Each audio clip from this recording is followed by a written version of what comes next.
اور سیدنا حذیفہ رضی اللہ عنہ اور جناب ابو ہریرہ رضی اللہ تعالیٰ عنہ سے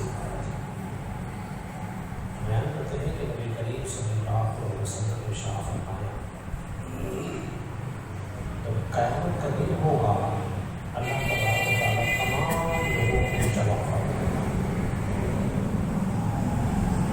اور جو قیامت کا دن ہوگا چاند کے روز کی مقدار کتنی ہوگی؟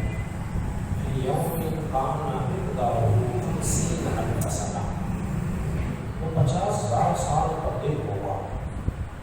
کتنا ہولناک دن ہوگا. تو تمام لوگ جمع ہو کر حضرت آدم علیہ السلام سے گزارش کریں گے کہ آپ کو شفاعت کیجیے. تو آپ ان سے فرمائیں گے اذهبوا الی ابراہیم، جائیے آپ ابراہیم علیہ السلام سے بات کیجیے. اسی طرح وہ حضرت ابراہیم علیہ السلام کے پاس جائیں. ابراہیم علیہ السلام کسی اور نہیں کو بھیجتے تھے.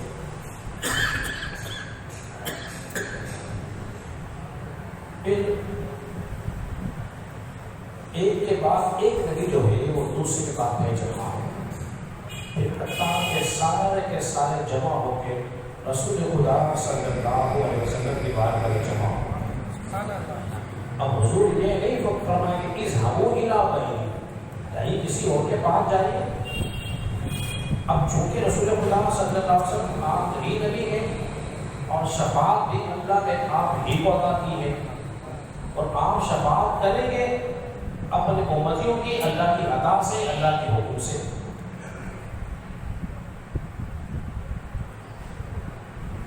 تو نبی پاک علیہ السلام فرماتے ہیں اس کے بعد جو حضور شفاعت کریں گے تو فرماتے ہیں بالکل صراط کے ایک طرف رحم بھی کھڑا ہوگا اور ایک طرف امان بھی کھڑی ہوگی، اور وہ بھی ان کی مدد کریں گے.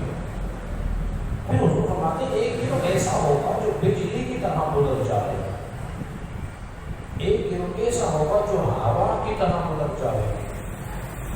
انہیں میں سے ایک گروہ ایسا ہوگا جو دونوں تباہ ہو جائے گا، اور ایک گروہ ایسا ہوگا جو ریل تباہ جائے گا. اور وہ صراط کے کناروں پر کانٹے دار لوہے کے ایسے کانٹے لگے ہوں گے، انسان گزرے گا تو زخمی ہو جائے گا.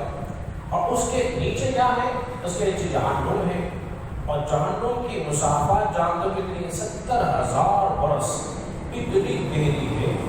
انسان 70,000 سال تک چلتا رہے گا تب جا کے جہنم کے کنارے پہنچے گا، آخری دن پہنچے گا. اور پل صراط راستہ ہے وہاں جنت میں جانے کا. جو وہاں خیریت سے گزر گیا جنت میں داخل ہو جائے گا، اور جو نہیں گزر سکا وہ پھر کیا ہوگا؟ وہ جہنم میں چلا جائے گا. نبی پاک علیہ السلام کھڑے ہو کر اپنی امتوں کے لیے دعا بھی کر رہے ہوں گے. حضور کی شفاعت دیکھیے، رحمت دیکھیے کہ اس وقت کے عالم میں بھی اپنے امتوں کے لیے دعا کرے، اللہ خیر کرنا، اللہ رحم کرنا، یہ خیری کے ساتھ گزر جاؤ. نبی حضرت محترم غور کیجیے، شفاعت کا حق کسی نبی کو نہیں ملا. کس کو ملا ہے؟ نبی پاک علیہ السلام کو ملا ہے. دوسری بات میں آتا ہے جو فرماتے ہیں کہ میں اللہ کے حضور سجدہ کروں گا اور پھر اللہ کی ایسی حمد و ثنا کروں گا جیسی اس نے چاہی.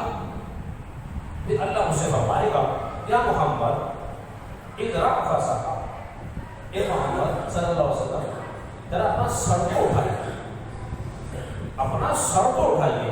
اب محبت کا لطف کہتے اللہ یوں کہے گا محبوب پیارے ذرا اپنا گھوڑا تو دکھائیے، جب اٹھائیے. پھر کیا کہا جائے گا؟